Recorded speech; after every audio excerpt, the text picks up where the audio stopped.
Hi friends, എൻ്റെ മഹാരാഷ്ട്രയിലൂടെയുള്ള യാത്രയാണ്. Ellora caves കണ്ട് അജന്തിലേക്ക് പോകുന്ന വഴിയിൽ ഒരു മുസംബി തോട്ടം കണ്ടതാണ്.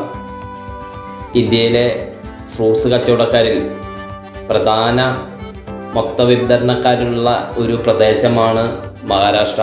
മറാഠ്വാഡ കച്ചവടക്കാർ ഇതിൽ പ്രസിദ്ധി ആർജിച്ചവരാണ് ഫ്രൂട്ട്സ് കച്ചവടത്തിൽ. ഔറംഗാബാദ് ഹൈവേയിൽ നിന്ന് ഈ മുസംബിത്തോട്ടം ആരംഭിച്ച് ഒരു 60 കിലോമീറ്റർ ദൂരത്തിൽ മൊസംബിത്തോട്ടങ്ങൾ ഇങ്ങനെ വ്യാപിച്ച് കിടക്കുന്ന ഒരു പ്രദേശത്തൂടെയാണ് യാത്ര. മൊസംബി വിളവ് വർഷത്തിൽ 2 പ്രാവശ്യമാണ് എടുക്കുന്നത്. ഏപ്രിൽ മെയ് മാസത്തിലും ഓഗസ്റ്റ് സെപ്റ്റംബർ മാസത്തിലൊക്കെയാണ് ഇതിൻ്റെ വിളവ്. ഈ മുസംബി കൃഷിക്ക് ധാരാളം വെള്ളം ആവശ്യമാണ്. അതുകൊണ്ട് പല കർഷകരും കുറച്ച് വെള്ളം ആവശ്യമുള്ള മാതളം കൃഷിയിലേക്ക് ഇപ്പോൾ മാറിക്കൊണ്ടിരിക്കുന്നു. മൊസംബി കൃഷിക്ക് നല്ല നനവും അതുപോലെ നീർവാർച്ചയുമുള്ള മണ്ണാണ് ആവശ്യം. ഇതിൻ്റെ ഒരു മരത്തിൻ്റെ ആയുസ് 20 വർഷമാണ്. നല്ല വിളവ് കിട്ടുകയാണെങ്കിൽ 1 ഏക്കറിൽ നിന്ന് 9 ടൺ വരെ മൊസംബി ലഭിക്കുമെന്നാണ് ഇവിടെ അറിയാൻ സാധിച്ചത്. വലിയ മുസംബിത്തോട്ടമാണ്. ഇതിൻ്റെ ഉള്ളൊക്കെ വളരെ നീറ്റായി പുല്ലൊന്നും പിടിക്കാതെ നല്ല രീതിയിൽ കൃഷി ചെയ്തിരിക്കുന്ന ഒരു മുസംബിത്തോട്ടമാണ്. ഇതൊക്കെ പഴുത്തു നിൽക്കുന്നുണ്ട്. ഓറഞ്ച് അല്ല, ഇത് മുസംബിയാണ്. അപ്പോൾ ഈ തോട്ടത്തിലെ ദൃശ്യങ്ങളെല്ലാം കണ്ട് അവിടെ നിന്ന് വീണ്ടും യാത്ര ആരംഭിക്കണം. ഇങ്ങനെ മഹാരാഷ്ട്രയിൽ ധാരാളം കൃഷിയുള്ള ഒരു പ്രദേശം കൂടിയാണ്. ഈ മുസംബിയുടെ ഇടയിൽ അവർ ചോളവും കൃഷി ചെയ്യുന്നുണ്ട്. ചില ഭാഗങ്ങളെല്ലാം നേരത്തെ കണ്ടത് ചോളം കൃഷിയാണ്. അങ്ങനെ ഈ 60 കിലോമീറ്റർ ചുറ്റളവിൽ വ്യാപിച്ച് കിടക്കുന്ന ഈ മുസംബിത്തോട്ടം ഈ പ്രദേശത്തിന് മറാഠ്വാഡയിൽ വളരെയധികം ഉൽപാദനമുള്ള ഒരു പ്രദേശം കൂടിയാണ് മുസംബി. അവിടെ നിന്ന് അടുത്ത സ്ഥലത്തുള്ള ഒരു തോട്ടം തന്നെയാണ്, അത് കാണാനാണ്. തൊട്ടപ്പുറത്ത് തന്നെ ഈ പോംഗ്രെയിൻ, അതായത് മാതളം, അതിൻ്റെ തോട്ടമാണ് ഈ കാണുന്നത്. ഇതൊരു ഇലപുഴിയിൽ കുറ്റിച്ചെടിയാണ്, മാതള നാരകം. ഇത് അഫ്ഗാനിസ്ഥാൻ, ഇറാൻ എന്നിവിടങ്ങളിൽ നിന്നും ഇപ്പോൾ ആഫ്രിക്ക, യൂറോപ്പ് തുടങ്ങിയ രാജ്യങ്ങളിലും ധാരാളം കൃഷി ചെയ്യുന്നു. ഇന്ത്യയിലും വരണ്ട പ്രദേശത്ത് ധാരാളം ഇത് കൃഷി ചെയ്യുന്നുണ്ട്. ലോകത്തിപ്പോൾ ഏറ്റവും അധികം ഇത് ഉൽപ്പാദിപ്പിക്കുന്നത് ഇന്ത്യയും ചൈനയുമാണ്. ഇപ്പോൾ ഏറ്റവും അധികം ഉൽപ്പാദിപ്പിക്കുന്ന രാജ്യങ്ങൾ ഈ മാതളം. തൊട്ടു പിന്നാലെ ബാക്കിയുള്ള ഏഷ്യൻ രാജ്യങ്ങളിലും ഇത് ധാരാളം ഉൽപ്പാദിപ്പിക്കുന്നു. ഈ മരങ്ങൾ കേടുകൂടാതെ സംരക്ഷിച്ചാൽ ഇതിന് 10ഉം 65ഉം കൊല്ലം ആയുസ് ഉണ്ടാവുമെന്നാണ് ഇവിടെ അന്വേഷിച്ചപ്പോൾ അറിയാൻ കഴിഞ്ഞത്. ചില രാജ്യങ്ങളിലെല്ലാം തന്നെ ഇത് 200 വർഷം വരെ ആയുസ്സുള്ള ഈ കുറ്റിച്ചെടികൾ നിലനിൽക്കും എന്നും പറയുന്നു. ഇതിൻ്റെ സീസൺ സെപ്റ്റംബർ മുതൽ നവംബർ മാസങ്ങളിലാണ്. ഇതിൻ്റെ പീക്ക് സീസൺ ഫെബ്രുവരി തൊട്ട് മെയ് വരെയുമാണ്. അപ്പോൾ ഈ റോഡ് സൈഡിൽ തന്നെയുള്ള ആ ഹൈവേയുടെ തീരത്ത് തന്നെയാണ് ഇവിടെ. ഇതിലേക്ക് ഇറങ്ങാതിരിക്കാൻ വേണ്ടി ഇവിടുത്തെ മുൾമരങ്ങളുടെ കമ്പുകൾ വെട്ടി ഇങ്ങനെ അട്ടിയിട്ടിട്ടുണ്ട്. അപ്പോൾ ഇതിലേക്ക് അതിക്രമിച്ച് കയറാൻ മനുഷ്യർക്കും നാൽക്കാലികൾക്കും സാധ്യമല്ല. ഇത് ധാരാളം പൂത്തു നിൽക്കുന്നുണ്ട്. നല്ല ഭംഗിയുള്ള പൂക്കളാണ് മുസംബിയുടെ. അവിടെ നിന്ന് ഞാൻ വീണ്ടും യാത്ര തുടങ്ങുകയാണ്. അങ്ങനെ അടുത്ത് കണ്ടത് ഒരു സോയാബീൻ തോട്ടമാണ്. ഒരു പയർവർഗ സസ്യമാണ് ഈ സോയാബീൻ. ഇപ്പോൾ നമ്മുടെ അവിടെയും ഇത് കൃഷി ചെയ്യാൻ തുടങ്ങിയിട്ടുണ്ട്. കേരളത്തിൽ പാലക്കാട് ജില്ലയിലെല്ലാം ധാരാളം സോയാബീൻ ഇപ്പോൾ കൃഷി ചെയ്യുന്നു. കൃഷിക്കാരം ശരിക്ക് കേരളത്തിൽ മെയ് ലാസ്റ്റ് മുതൽ ജൂൺ ജൂലൈ മാസങ്ങളിലാണ് നല്ല നീർവാഴ്ചയുള്ള പ്രദേശങ്ങളിൽ ഈ പയറ് പോലെ തന്നെ വിത്ത് നേരിട്ട് കൃഷി സ്ഥലങ്ങളിൽ വിതച്ചാണ് ഇത് കൃഷി ചെയ്യുന്നത്. വിത്ത് വാങ്ങി 4 മാസം കൊണ്ട് വിളവെടുക്കാം എന്നുള്ള ഒരു പ്രത്യേകതയുമുണ്ട്. സോയാബീന് മാർക്കറ്റിൽ നല്ല വിലയുമുണ്ട്. സോയാബീൻ ധാരാളം ധാതു സമ്പുഷ്ടമായ ഒരു പയറുവർഗ്ഗമാണ്. ഇതിൽ നിന്ന് സോയാ മിൽക്ക്, സോയാ സോസ്, മൃഗങ്ങളുടെ തീറ്റ എന്നിവ ഉൽപ്പാദിപ്പിക്കുന്നു. ഇതൊരു പ്രോട്ടീൻ സമ്പുഷ്ടമായ ഒരു ആഹാരം കൂടിയാണ് ഈ പയർവർഗ്ഗം.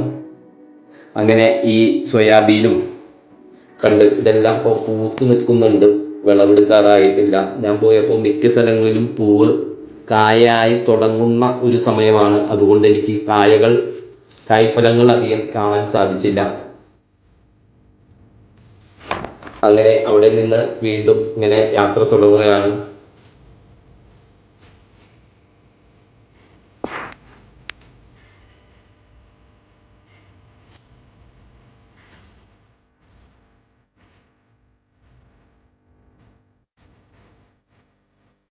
പിന്നീട് എത്തിയതൊരു മുന്തിരിത്തോട്ടത്തിലേക്കാണ്. ഇതും ഈ NH സൈഡിലുള്ള ഒരു മുന്തിരിത്തോട്ടമാണ്. ഈ സൈഡിലെല്ലാം തന്നെ ഞാവൽ മരങ്ങളും അതുപോലെ സീതപ്പഴത്തിൻ്റെ മരങ്ങളും ധാരാളം വെച്ച് പിടിപ്പിച്ചിട്ടുണ്ട്. എൻ്റെ യാത്രയിൽ മഹാരാഷ്ട്രയിലും അതുപോലെ തന്നെ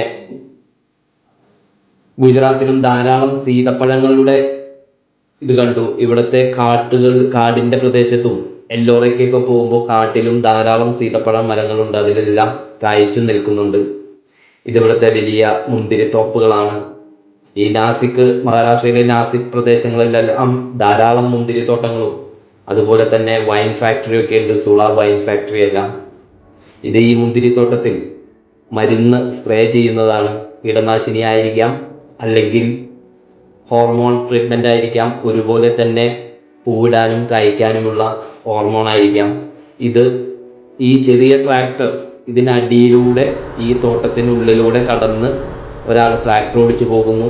അതിൽ ടാങ്ക് പിടിപ്പിച്ചിരിക്കുന്നു. മരുന്ന് സ്പ്രേ ചെയ്യേണ്ട ആ സ്പ്രേക്ക് കൊടുക്കാനുള്ള ഒരു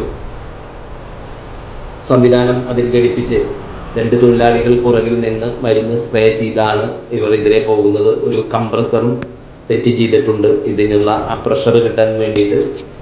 അതെല്ലാം കുറച്ച് നേരം നോക്കി നിന്ന് ഇങ്ങനെ നോക്കത്താ ദൂരത്ത് ആയിരക്കണക്കിന് ഏക്കർ മുന്തിരിത്തോപ്പുകൾ ഇങ്ങനെ ധാരാളം മഹാരാഷ്ട്രയുടെ പല പ്രദേശങ്ങളിലും കൃഷി ഞാൻ കണ്ടു. മരുന്ന് അവർ അതിൻ്റെ ശിഖരങ്ങളിൽ മാത്രമല്ല കടക്കിലും ആ തണ്ടുമ്പഴും എല്ലാം തന്നെ ഇങ്ങനെ മരുന്ന് അവർ സ്പ്രേ ചെയ്യുന്നുണ്ട്. ഇത് വളരെ സസൂക്ഷ്മം അവർ ചെയ്യുന്നു. അതേപോലെ തന്നെ ഈ മുന്തിരിയുടെ മുകുളങ്ങൾ കട്ട് ചെയ്യലും അതുപോലെ പൂവിടൽ, വിളവെടുപ്പ്, പിന്നീട് ഇലകൾ പൊഴിക്കൽ, പിന്നീട് ഈ മരങ്ങളെല്ലാം പ്രവർത്തനരഹിതമാവുന്ന ഒരവസ്ഥയും വരും. അങ്ങനെ മുന്തിരി വളരെയധികം പരിപാലിച്ച് നോക്കേണ്ട ഒരു കൃഷിയാണ്. ഇതിൻ്റെ സീസൺ, ഇന്ത്യയുടെ വിവിധ പ്രദേശങ്ങളിലെ ജലസേചന രീതികൾ, മഴയുടെ വ്യത്യാസം, ഇത് പ്രൂൺ ചെയ്യുന്ന സമയം എന്നിവയെല്ലാം തന്നെ വ്യത്യസ്തമായ വളർച്ചാ ഘട്ടങ്ങൾ എന്നിവയെല്ലാം തന്നെ ഇതിൻ്റെ കായ്ഫലങ്ങൾക്കും വ്യത്യാസപ്പെട്ടിരിക്കുന്നു. ഏകദേശം മെയ് മുതൽ ഇതിൻ്റെ സീസൺ ആരംഭിക്കും. ഏക്കറിന്, അല്ലെങ്കിൽ ഹേക്കറിന് പറയാൻ പറ്റില്ല, ഹെക്ടറിന് 2.5 ഏക്കറിന് 20 മുതൽ 25 ടൺ വരെ ശരാശരി ഫലം കിട്ടും എന്നാണ് അറിഞ്ഞത്. ഇപ്പോഴും മരുന്ന് ഇങ്ങനെ സ്പ്രേ ചെയ്തുകൊണ്ടിരിക്കുന്നുണ്ട്. ഇത് ഉണക്കമുന്തിരിയാക്കാനും ജ്യൂസ്, വൈൻ എന്നിവയ്ക്കും ധാരാളം പ്രോസസ്സിംഗ് നടത്തുന്ന ഒരു പഴം കൂടിയാണ്. ഇതിന് ഏകദേശം 8000 വർഷങ്ങൾക്ക് മുമ്പ് ഈ മുന്തിരി കൃഷി ഉണ്ട് എന്നാണ് ചരിത്രം രേഖപ്പെടുത്തുന്നത്. ലോകരാജ്യങ്ങളിൽ ഉൽപ്പാദകരിൽ 10ാം സ്ഥാനത്താണ് നമ്മൾ. ഏറ്റവും മുന്നിലുള്ളത് ചൈനയാണ്. ലോക കൃഷിയുടെ 70% വൈൻ ഉണ്ടാക്കാൻ ഉപയോഗിക്കുന്നു. ഇതിൻ്റെ ഉൽപ്പാദനത്തിൽ പിന്നെ അമേരിക്ക, ഇറ്റലി, ഫ്രാൻസ്, സ്പെയിൻ അങ്ങനെ നീണ്ടുപോകുന്നു ഇതിൻ്റെ കണക്ക്. മുന്തിരിച്ചെടികൾ നട്ട് 2 വർഷത്തിന് ശേഷം ഇത് കായ്ച്ചു തുടങ്ങും. പിന്നീട് എത്തിയതൊരു തക്കാളിത്തോട്ടത്തിലേക്കാണ്. തെക്കേ അമേരിക്കയിൽ നിന്ന് 16ാം നൂറ്റാണ്ടിൽ ഇത് ലോകം മുഴുവനും വ്യാപിച്ചു. വലിപ്പത്തിലും നിറത്തിലും ആകൃതിയിലും സ്വാദിലും വ്യത്യസ്തങ്ങളായ ആയിരക്കണക്കിന് തക്കാളിത്തോട്ടങ്ങൾ നമുക്ക് വഴിയിലെല്ലാം കാണാൻ പറ്റും. ഇത് ചാക്കുകളെല്ലാം മറച്ച് അധികം ചൂട് ഏൽക്കാത്ത രീതിയിൽ ഈ ചാക്കുകൾ ഇതുപോലെ തന്നെ ഇപ്പുറത്തും തൂക്കിയിട്ടിട്ട് 2 സൈഡിലേക്കും ഈ പ്ലാസ്റ്റിക് വള്ളിമേൽ ഇത് വലിച്ചു കെട്ടുന്ന വലിയ രീതിയിലുള്ള വെയിലേൽക്കാതെ വലിച്ചു കിട്ടുന്ന ഒരു സിസ്റ്റവുമുണ്ട് ഇതിന്. ചൂട് കൂടുമ്പോൾ അങ്ങനെ ഇവർ സംരക്ഷിക്കുന്നു. അതുകൊണ്ടാണ് ഇതിന് ചുറ്റും മുകളിലുമായി തന്നെ ഈ പ്ലാസ്റ്റിക് കയറുമേൽ കൂടെ ഈ കിടക്കുന്ന ചമച്ചാക്കുകൾ അങ്ങോട്ടും ഇങ്ങോട്ടും വലിച്ചു കെട്ടുന്ന ഒരു രീതിയിലുള്ള ഒരു തോട്ടമാണ് ഞാൻ കണ്ടത്. ഇന്ന് ലോകരാജ്യങ്ങൾ തക്കാളിയുടെ ഉൽപ്പാദനത്തിൽ ചൈന തന്നെയാണ് ഏറ്റവും കൂടുതൽ ഉൽപ്പാദിപ്പിക്കുന്നത്. അത് കഴിഞ്ഞാൽ ഇന്ത്യയാണ്. തക്കാളി ലോക ഉൽപ്പാദനത്തിൻ്റെ 200 ദശലക്ഷം ടൺ ആണെന്നാണ് ലോക ഉൽപ്പാദനത്തിൽ കണക്ക്. ചൈന, ഇന്ത്യ, തുർക്കി, അമേരിക്ക എന്നിവരാണ് ഇതിൻ്റെ ഭൂരിഭാഗവും ഉൽപ്പാദിപ്പിക്കുന്നത്. ഈ തക്കാളി തോട്ടങ്ങളിലെല്ലാം തന്നെ നേരത്തെ കണ്ട പോലെ ഇതെല്ലാം ഒരു വള്ളിയിൽ പിടിച്ച് കെട്ടി നിർത്തിയേക്കാണ് വീഴാൻ. അങ്ങനെ കുത്തുകൊടുക്കുന്നതിനുള്ള മരങ്ങളാണ് വഴിയിലെല്ലാം. ഈ മരക്കമ്പുകൾ വിൽക്കാൻ ധാരാളം വഴികളിൽ ഇതുപോലെ വെച്ചിട്ടുണ്ട്. ഇതും ഇവിടെ ഒരു ചെറിയ ഒരു ബിസിനസ്സാണ് ഈ മരക്കമ്പുകളുടെ. തക്കാളി നല്ല വിളവ് തന്നാൽ ഒരു ഹെക്ടറിന്, അതായത് 2.5 ഏക്കർ സ്ഥലത്ത് നിന്ന് കാർഷിക വിളവ് 30 ടണ്ണിന് മുകളിൽ എന്നാണ് കണക്കാക്കപ്പെടുന്നത്. വലിയ രീതിയിൽ കീടങ്ങൾ ഇതിനെ ആക്രമിക്കുന്നു. അങ്ങനെ ഒരു പ്രശ്നവുമുണ്ട്.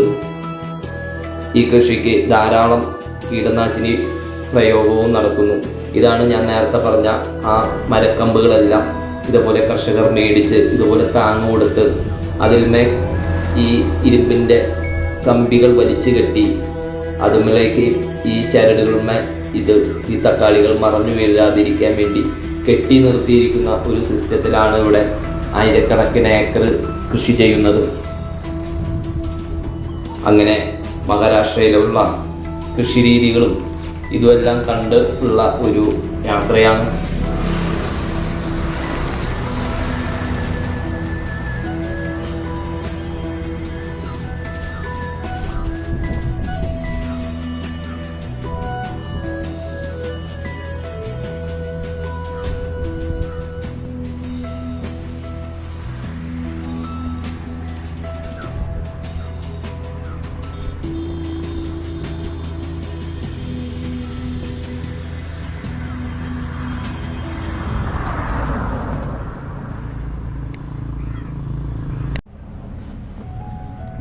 അവിടെ നിന്ന് പിന്നെ ചെന്നെത്തിയത് മുളക് കൃഷിപ്പാടത്തേക്കാണ്. ഇതും ആയിരക്കണക്കിന് ഏക്കർ മുളക് കൃഷിപ്പാടങ്ങൾ നോക്കത്താ ദൂരത്ത് ഇതുപോലെ ചെയ്തിരിക്കുന്നു. ഇതിലെ ഏറ്റവും മൂല്യവത്തായ വിളയാണ് മുളക് എന്നാണ് അറിയപ്പെടുന്നത്. പച്ചക്കറികൾ, മസാലകൾ, സോസുകൾ, അച്ചാറുകൾ എന്നിവയിലും വിവിധ കറികളിലും ഒഴിച്ചുകൂടാനാവാത്ത ഒരു ഘടകമാണ് മുളക്. ഇതിൻ്റെ ഉത്ഭവം മെക്സിക്കോ ആണെന്നാണ് പറയപ്പെടുന്നത്. BC 7500 മുതൽ മനുഷ്യരുടെ ഭക്ഷണക്രമത്തിൽ മുളക് ഒരു അവിഭാജ്യ ഘടകമായിരുന്നു എന്ന് കണക്കാക്കപ്പെടുന്നു. 16-ാം നൂറ്റാണ്ടിൽ പോർച്ചുഗീസുകാർ, സ്പാനിഷ് വ്യാപാരികൾ വഴി ആഫ്രിക്കയിലേക്കും ഏഷ്യയിലേക്കും മുളകിൻ്റെ ദ്രുതഗതിയിലുള്ള വ്യാപനം നടന്നു എന്ന് ചരിത്രം രേഖപ്പെടുത്തുന്നു. അവിടെ നിന്ന് പ്രാദേശിക വ്യാപാരത്തിലൂടെ ചൈന, ജപ്പാൻ, ഇന്ത്യ എന്നീ രാജ്യങ്ങളിലേക്ക് വ്യാപിച്ചു. 1570കളിൽ ഈ രാജ്യങ്ങളിലെല്ലാം ഇത് വളരെയധികം കൃഷി ഇറക്കിയിരിക്കുന്നു എന്നും ചരിത്രം രേഖപ്പെടുത്തുന്നു. ലോകത്തിപ്പോൾ 40 ദശലക്ഷം ടൺ പച്ചമുളക് ഉൽപ്പാദിപ്പിക്കുന്നു. അതിൻ്റെ 46% ചൈനയാണ് ഉൽപ്പാദിപ്പിക്കുന്നത്. മുളകിൽ നിന്ന് വേർതിരിച്ചെടുക്കുന്ന ക്യാപ്സൈസിൻ എന്ന രാസവസ്തു കുരുമുളക് സ്പ്രേയിലും അതുപോലെ തന്നെ പോലീസുകാരെല്ലാം സമരങ്ങൾക്ക് ഉപയോഗിക്കുന്ന ടിയർ ഗ്യാസിൽ അല്പം ചേർക്കുന്നു എന്നും പറയുന്നു. 1542 ഇത് ഇന്ത്യയിലേക്ക് വ്യാപിച്ചു എന്നാണ് കണക്കാക്കപ്പെടുന്നത്. മുളക് ഈ കാണുന്നത് പോലെ കുറ്റിച്ചെടികളാണ്. ഹ്രസ്വകാല വിളവുമാണ്. 1.5 മീറ്റർ വരെയാണ് ഇത് ഏകദേശം ഉയരം വരാറുള്ളത്. ചില ഇനങ്ങൾ മാത്രമാണ് 1.5 മീറ്റർ ഉയരത്തിലേക്ക് വരാറുള്ളത്. മുളകിന് ചുവന്ന നിറം നൽകുന്നത് ക്യാപ്സാന്തിൻ എന്ന ഒരു രാസപദാർത്ഥമാണ് എന്നാണ് പറയുന്നത്. മുളകിൽ vitamin C, B, B2, beta carotene, protein, calcium, phosphorus എന്നിവ അടങ്ങിയിരിക്കുന്നു. അങ്ങനെ ധാരാളം കൃഷിരീതികളെല്ലാം കണ്ടുകൊണ്ടുള്ള യാത്രയാണ് ഇന്നത്തേത്. അപ്പോൾ അടുത്ത വീഡിയോയുമായി നമുക്ക് വീണ്ടും കാണാം.